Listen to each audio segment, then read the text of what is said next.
What's going on, guys? Welcome back to another episode of Mav's Fab Shop. So, after a month-long wait and having called this company 2 or 3 times, I've finally got the PCM for my Jeep. But, I'm going to show y'all something. This is how I received it. This thing is slathered up in grease. Some of y'all are probably thinking, oh, you just did that. No, I did not. I have pictures of when I just took it out of the package. And this is the kind of shit that I'm dealing with. It's a whole story. Let me back up here for a second. So I ordered this on the 5th of April. Okay? On their website, they have a 2 to 7 or 5 to 7 business day turnaround time. And that's the turnaround time to when it ships. Okay, it is now May the 2nd, and as of tomorrow I will have been a whole month, or 4 weeks, I mean, without my Jeep.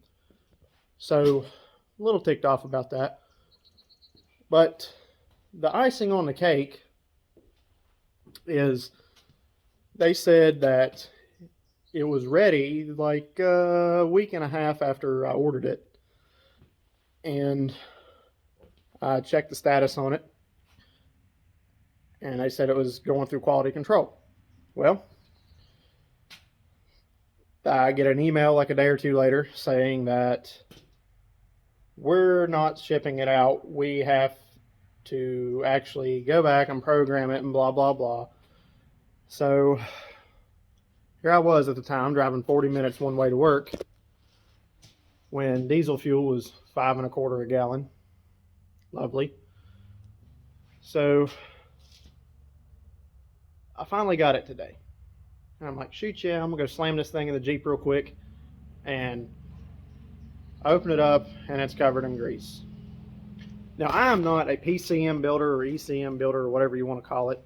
I don't know the correct terminology for those kind of people. But I'm 95% sure you just don't coat something in grease like that. All you need is to put some on your pins for the pin out, or your plug, I mean.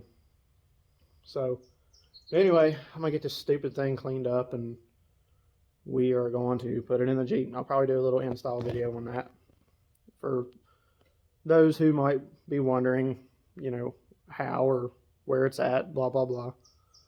But anyway, we'll go get it cleaned up. All right, so we got the PCM cleaned up, and I'm going to show you what you got to take off to get the PCM out. Here it is, all wiped down. I just took shop rags and wiped it off. Still don't understand why they covered the whole freaking thing in grease, but it is what it is.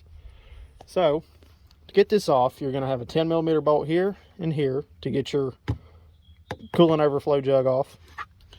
All right, you're going to have 2 bolts right here that your PCM actually bolts into.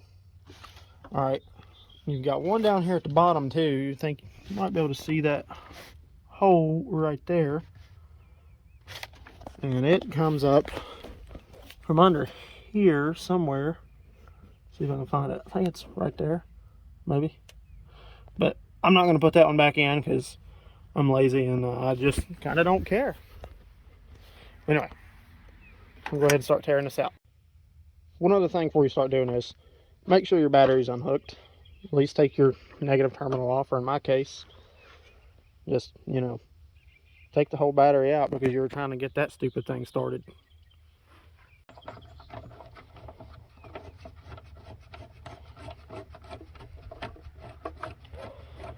I didn't tighten these all the way up because I knew I'd have to pull them back out, which made my life a little easier. Or well, maybe I did snug that one up pretty good. Stay on there.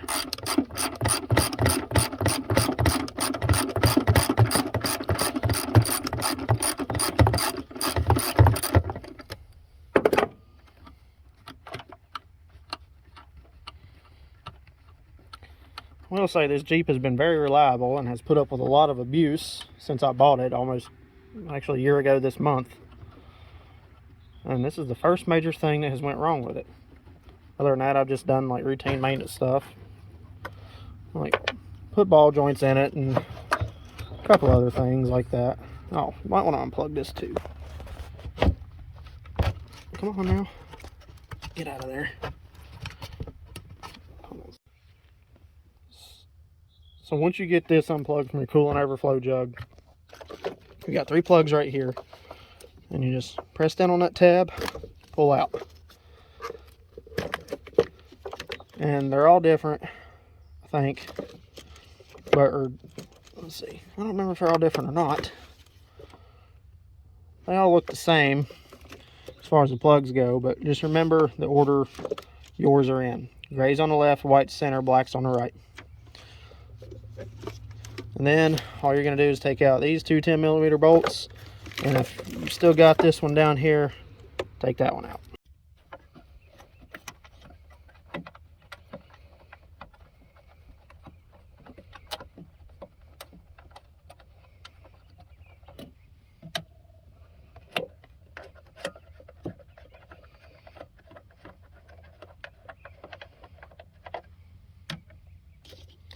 Now it pulls right out if you don't have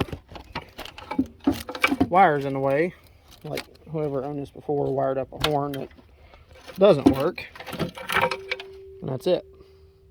So now that it's out, you're going to have 3 Torx heads. I don't remember what size they are. I think they're a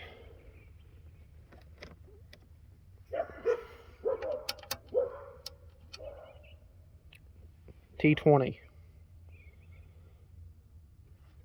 Just unscrew them, take your new one, bolt it back in, and bolt everything back up.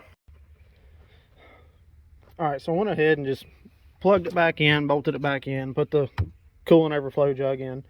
So what you're going to do now is take your old one, okay? Make sure there's nothing you can hit, like a truck, and just chuck that damn thing out in the yard, because we don't need it no more. And we'll just leave it there so whenever we mow, we can just, you know, crunch it up, make some good mulch out of it. So I forgot to record the last little bit of this video when I was actually putting PCM in the Jeep. So now essentially what I'm going to do is show y'all that, you know, it runs. PCM was actually only part of my issue though. I had a couple other things wrong with it as to why it did not want to work. So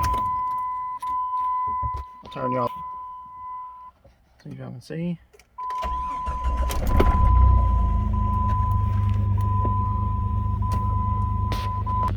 Yeah, it's a runner now. So essentially, hush. I just want to make a short little video for those of you who were wondering what all removing and installing a PCM entails.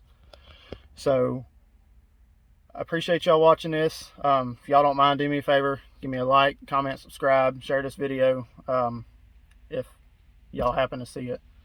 So until then, y'all have a good one.